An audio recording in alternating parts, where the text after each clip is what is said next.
Em nome do Pai, do Filho e do Espírito Santo. Amém. Segundo Crônicas, capítulo 35. Não esquece de dar o seu like, de compartilhar o vídeo, de se inscrever no canal e de ativar o sininho de notificações. Josias celebrou em Jerusalém a Páscoa em honra do Senhor. Imolaram esta Páscoa no 14º dia do primeiro mês. Estabeleceu o sacerdote nas suas funções e animou-os a servirem no templo.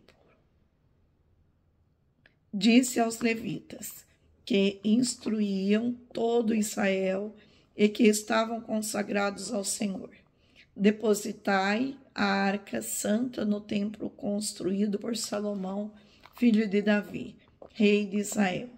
Já não precisais transportá-la aos vossos ombros. Estais agora a serviço do Senhor vosso Deus e do seu povo de Israel.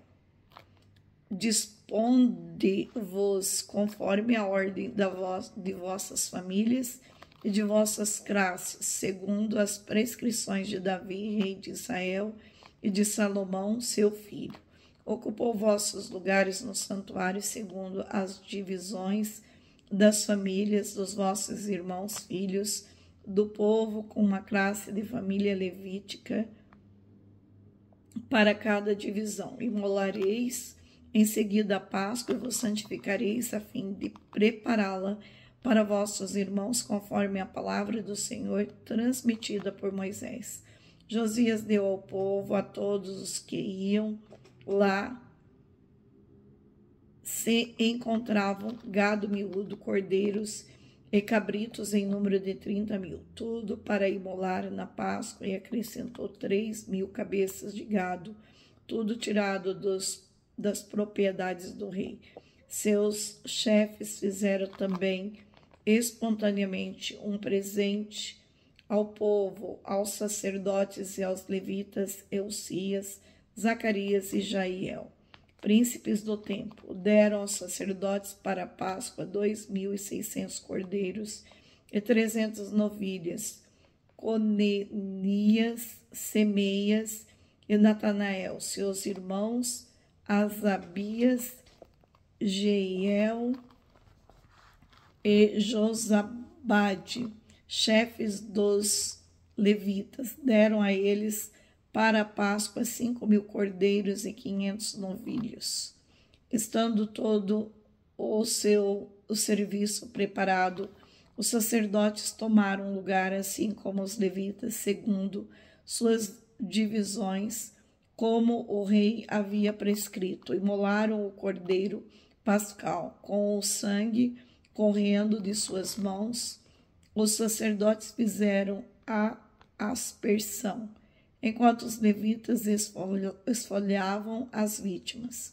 Puseram à parte o holocausto para dá-lo nos grupos de famílias do povo, a fim de oferecer ao Senhor, como estava prescrito no livro de Moisés. Assim também procederam com os novilhos, de acordo com o rito prescrito. Assaram ao fogo a Páscoa, cozeram as oferendas consagradas em panelas, caldeirões e sertãs, e logo as distribuíram ao povo. Em seguida prepararam tudo para si e para o sacerdote, pois estes, os filhos de Arão, estavam até a noite ocupados em oferecer os holocaustos, as gorduras. Por isso, os levitas prepararam as carnes para si e para os filhos de Arão. Os cantores, filhos de Assaí, estavam nos seus lugares, segundo as disposições de Davi, de Asaf, de Amã e de Idtum, o vidente do rei. Os porteiros estavam à porta correspondente, não tiveram que abandonar seu posto, porque seus irmãos, os levitas, prepararam tudo para eles. Estando nesse dia todo o serviço do Senhor disposto segundo a ordem de Josias, de modo que se pudesse celebrar a Páscoa e oferecer os holocaustos no altar do Senhor. Os israelitas presentes celebravam a seu tempo a Páscoa e a festa dos ázimos durante 7 dias. Nenhuma Páscoa semelhante a essa havia sido celebrada em Israel desde o tempo do profeta Samuel. Nenhum rei de Israel tinha celebrado sua Páscoa semelhante àquele que celebravam Josias, os sacerdotes e os levitas, como todo Judá. Todos os de Israel que estavam presentes e todos os habitantes de Jerusalém. Foi no 18º ano do reinado de Josias que foi celebrado essa Páscoa, depois desse acontecimento e da reparação do templo pelo rei Necão, rei do Egito, dirigiu-se para Carquemes, junto do Eufrates, numa expedição militar. Josias saiu-lhe ao encontro. Necão enviou-lhe mensageiros para dizer-lhe: que queres tu, rei de Judá? Não vou contra ti hoje, mas contra uma dinastia com a qual estou em guerra. E disse-me: Deus que me apressasse. Guarda-te de te opores a Deus que está comigo, para que ele não te leve à ruína. Mas Josias não quis voltar atrás. Em lugar de ouvir as palavras de Necão, que vinha da própria boca de Deus, disfarçou-se para combater e entrou em batalha na planície de Megido. Arqueiros dispararam contra o rei Josias. Então o rei disse à sua gente: levai-me, pois estou gravemente ferido. Seus homens tiraram do carro, colocaram em outro carro que havia lá e levaram para Jerusalém, onde morreu. Foi sepultado no sepulcro de seus pais. Josias foi pranteado por todos os habitantes de Judá e de Jerusalém. Jeremias compôs uma lamentação fúnebre sobre ele. Todos os cantores e as cantoras falam ainda de Josias em suas lamentações. Estes cantos fúnebres figuram no livro das Lamentações. Os outros atos de Josias, seus atos de piedade, de acordo com o que está escrito na lei do Senhor, seus feitos e façanhas, desde os primeiros até os últimos, tudo isso se acha relatado no livro dos reis de Israel e de Judá. Palavra do Senhor. Graças a Deus. Nós já estamos quase terminando o nosso capítulo de 2 Crônicas. Na época de Moisés, um dos deveres dos levitas era transportar a Arca da Aliança durante todo as viagens de Israel. A partir da construção do templo, a Arca estava permanentemente instalada no lugar santíssimo. Não seria mais transportada como era quando o povo peregrinava pelo deserto. Por isso, Josias disse que os levitas que estavam livres para assumir outras responsabilidades. Está lá em 1 Crônicas, capítulo 24. Os porteiros do templo, que eram todos levitas, guardavam as 4 principais entradas do edifício e abriam os portões todas as manhãs. Também executavam outras tarefas diárias, como a limpeza e a preparação das ofertas para os sacrifícios e o controle das doações feitas no templo.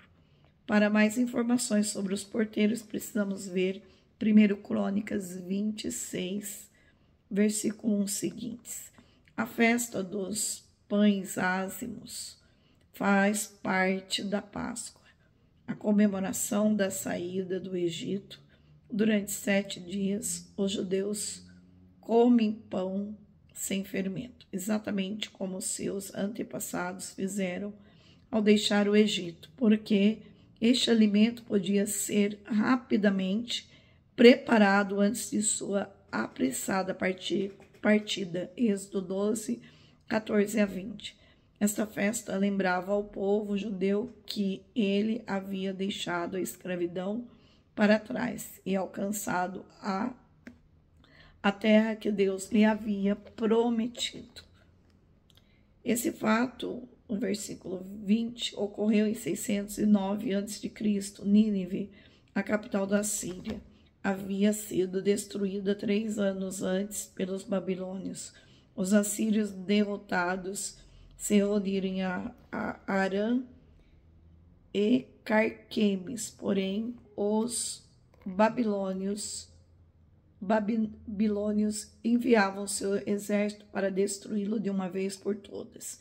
O faraó Neco, que desejava transformar o Egito em uma potência mundial, ficou preocupado com o crescente poder da Babilônia e resolveu conduzir seu exército pelo norte através de Judá para ajudar os assírios que estavam em Carquemes. Porém, o rei Josias de Judá, ao tentar evitar que Neco atravessava suas terras em direção a Carquemes, foi morto, e Judá passou a ser dominado pelo Egito, como está em 2 Reis 23 e 25 a 30. Embora Josias obedecesse ao Senhor, ele não desistiu de castigar Judá por causa dos pecados de Manassés e do arrependimento superficial de Israel. Neco prosseguiu até Carquemes e deteve os babilônios durante 4 anos. Porém, foi completamente derrotado em 605 e a Babilônia voltou a ocupar um lugar de destaque, constituindo-se na maior potência mundial. Josias ignorou mensagens de Neco por tratar-se do rei de uma nação pagã. Suposição errada de que Neco não podia ser parte de um plano maior de Deus custou-lhe a vida. Embora nem todas as pessoas que afirmam falar em nome de Deus realmente tenham o comportamento compatível ao seu discurso, elas podem ser usadas por Deus de forma inesperada, nos transmitir uma mensagem. Deus falou a reis pagãos no passado. Gênesis 12, 17 a 20, Gênesis 20, de 3 a 7, Daniel 4, de 1 a 3. Não deixe que preconceitos ou falsas suposições impeça que você compreenda a mensagem do Senhor. Embora Jeremias tenha registrado, como está no versículo 25, um lamento pela morte de Josias, o livro de Lamentações não trata disso. Então, o exílio na Babilônia, apesar de haver em Judá alguns reis tementes a Deus e de reformas terem sido feitas em momentos oportunos, o povo nunca mudou verdadeiramente de vida. Continuaram com suas atitudes ímpias. Então Deus finalmente usou o Império Babilônico sobre o governo de Nabucodonosor para conquistar Judá, destruiu Jerusalém e